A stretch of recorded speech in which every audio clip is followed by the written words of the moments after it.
Hai Mimin, kamu tahu nggak cara membuat surat lamaran pekerjaan atau application letter? Aku baru dapat info lowongan kerja dan ingin melamar, tapi bingung harus mulai dari mana. Tentu saja Mehmet. Surat lamaran pekerjaan itu penting banget. Surat ini adalah surat resmi yang kamu kirimkan ke perusahaan sebagai pengantar CV atau resume. Tujuannya untuk memperkenalkan diri, menjelaskan latar belakang pendidikan dan pengalaman kerja, serta menunjukkan minat dan kualifikasi kamu untuk posisi yang dilamar. Oh begitu. Jadi tujuan utamanya buat memperkenalkan diri ya? Betul.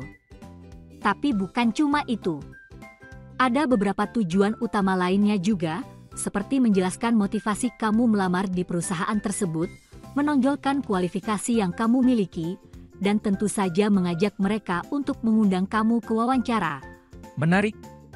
Kalau begitu, apa saja langkah-langkah yang perlu aku ikuti untuk membuat application letter yang bagus? Langkah-langkahnya cukup sederhana kok.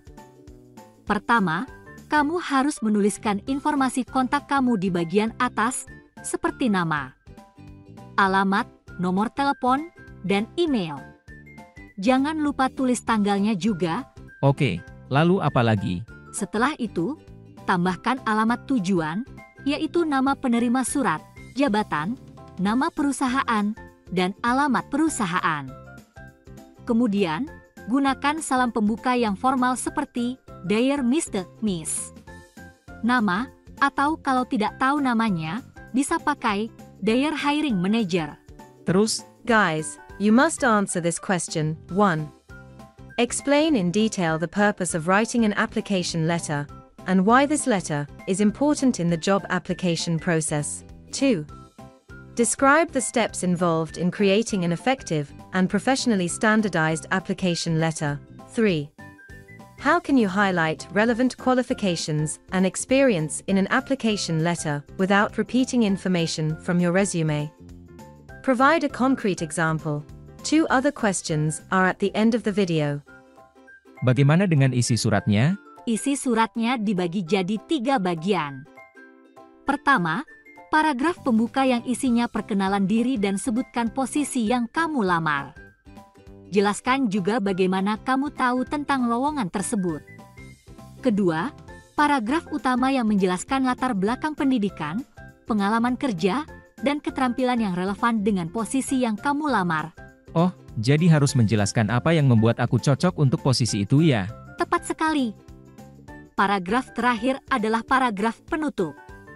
Di sini, kamu bisa sampaikan rasa terima kasih, ungkapkan harapan untuk bisa wawancara, dan tawarkan diri untuk memberikan informasi lebih lanjut jika diperlukan. Akhiri dengan penutup formal seperti sincerely atau best regards, dan jangan lupa tanda tangan di atas nama kamu kalau suratnya fisik. Wah, cukup detail juga ya. Ada tips khusus yang perlu aku ingat? Pastinya. Pertama, pastikan surat kamu ditujukan pada orang yang tepat. Kedua, buat suratnya singkat dan padat, tidak lebih dari 1 halaman. Ketiga, jangan hanya mengulang isi CV, tapi jelaskan bagaimana pengalaman dan keterampilan kamu bisa bermanfaat untuk perusahaan. Keempat, selalu sesuaikan surat lamaran dengan posisi yang dilamar, jangan pakai template yang sama untuk semua lowongan. Dan yang terakhir, gunakan bahasa formal dan hindari kesalahan ejaan dan tata bahasa. Terima kasih banyak Mimin. Sekarang aku jadi lebih paham bagaimana cara membuat application letter yang baik dan benar. Sama-sama Matt. Semoga sukses ya dengan lamaran pekerjaanmu. 4. Discuss the importance of tailoring an application letter to the specific position being applied for. Why is it not recommended to use the same template for all applications? 5. Provide some tips to consider when writing an application letter, and explain how these tips can increase the chances of getting an interview.